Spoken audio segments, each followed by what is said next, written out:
Hello everyone, this is the Geek of Technology, and today we're going to look at how to launch our first EC2 instance and host our website on it. Okay, so I have EC2 instance already here. I can actually search for the EC2 here and I'll also get the same thing. So I'm just going to go here and I'll click EC2. Okay, we're in the EC2 dashboard, so I can actually say we are officially on our way to launching our first EC2 instance and hosting our website. So I just say launch instance.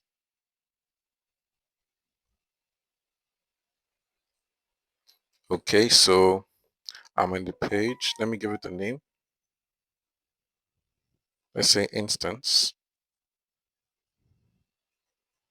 Okay, and so we have our EMIs here. So EMI is actually the operating system, application server, and applications. So these are the AMI options that I have here. I can actually browse for more and I can also create my own AMI. So today we're going to be using the Amazon Linux 2 AMI.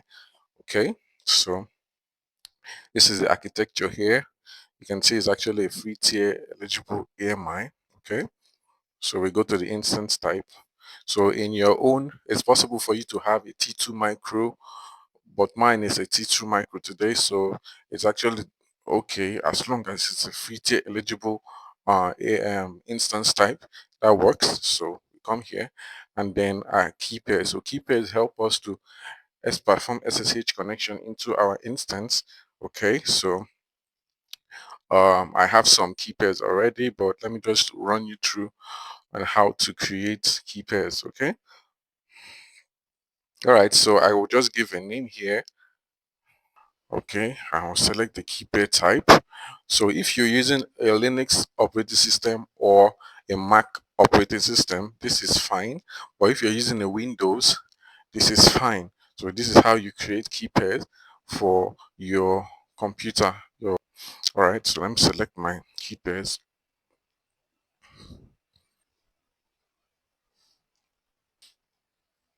Okay, so come down to networking. So we have our security group, right? So I'm going to create a security group.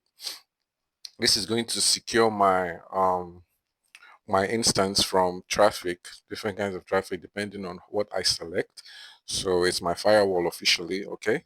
So it's going to be called Launch Wizard 1, and I'll define my inbound rules here, and I'm going to allow SSH traffic. So SSH connection is going to be possible with this instance, and then I'm going to allow HTTP traffic. So I'm just going to leave out the secure HTTP traffic for a demonstrative purpose that I want to actually make. So I want to show you something. Okay, so in a very short time, I'll show you why I left this. Okay, so here is the says any traffic, any IP address can actually come connect into this instance. So I can actually select the kinds of IP address by saying custom, and I'll select the IP range that I would love to be allowed to into my instance. Okay, so that's for the instance. So configure storage. So we have EBS volume. So this is a storage volume that is going to be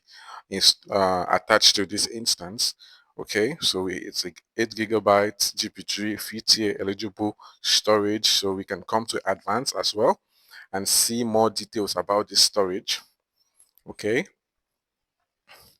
all right, so we have 8 gigabytes in storage. We have volume type GP3, IOPS, and then deletion on termination. So what this means is this storage is going to be deleted if the instance gets deleted, right?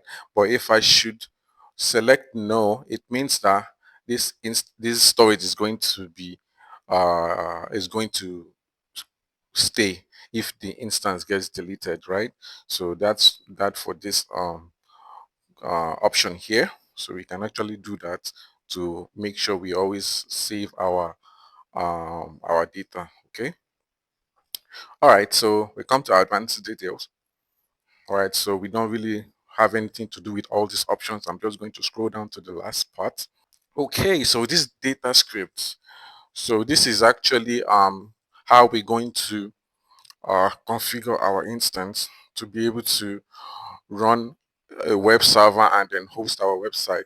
So this action can actually be done manually, but the data script helped us to make it a lot easier than doing it manually and putting in the commands. So the commands that you're going to see shortly can be used manually and it's still going to give you the same results. Okay, so I have a data script I've already written. So let me put in my user data script.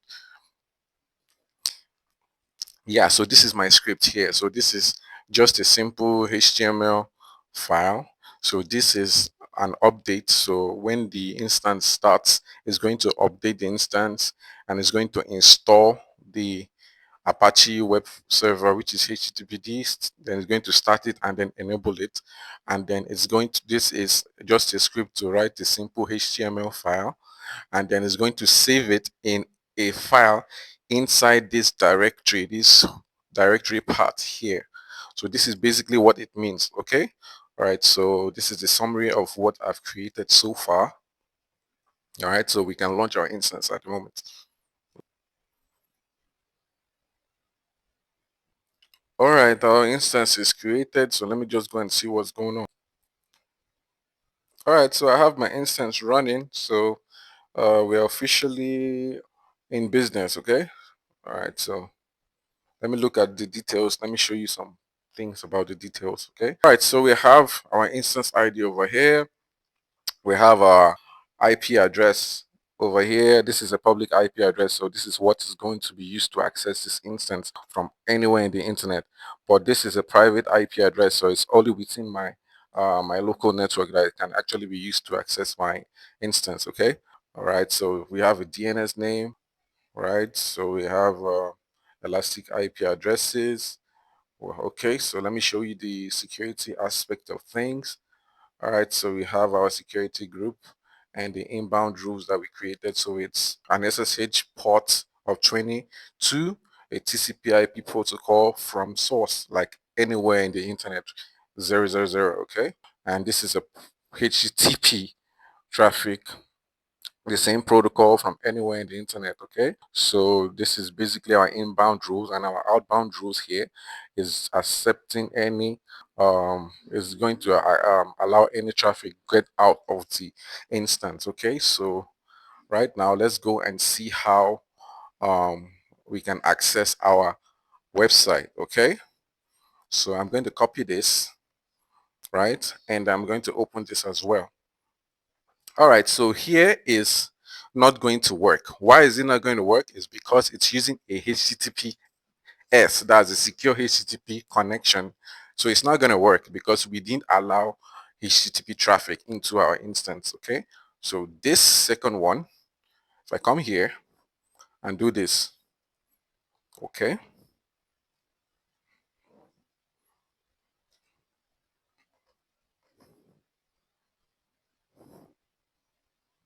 yeah, we have our access into our instance. So this is actually just a little thing I was able to like code.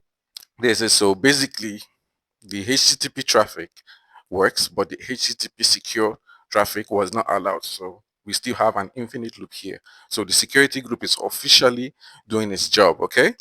All right. So let me show you something else that happens when I'm going to stop this instance and restart it once more.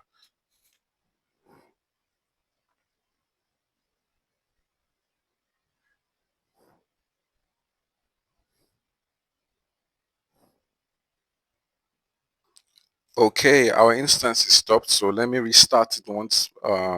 Let's see what's going to happen. Okay. So if I do HTTP, if I go back to this, right, you can see it's actually having its own infinite loop because the server is actually stopped. The instance is stopped.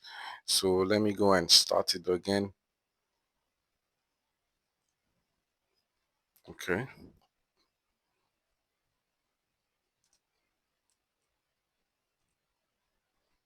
All right. So our instance is running again, but you can see I still cannot, right? I still cannot access the website anymore with the same IP address. Why is this happening? We just stopped the instance and started it again, but I cannot access it anymore. It's because when you stop an instance, right? When you stop an instance and you start it again, right? The IP address is going to change. So this IP address has actually changed to something else. If you look at it here and you look at it from here, like the one I just used now, it's different. But the private IP remains the same. Okay, so if I do this, copy this once more, and then I open a new tab, right? And I do HTTP, okay, okay, and I put the new IP address here. Oh, we're good at once more. So this is basically um how to work with our EC2 instance, a very basic way of working with our EC2 instance. So today we were able to achieve starting a new instance and then hosting our website on the instance. So I hope you enjoyed this demonstration and I'll see you in the next lecture. All right, take care of yourself.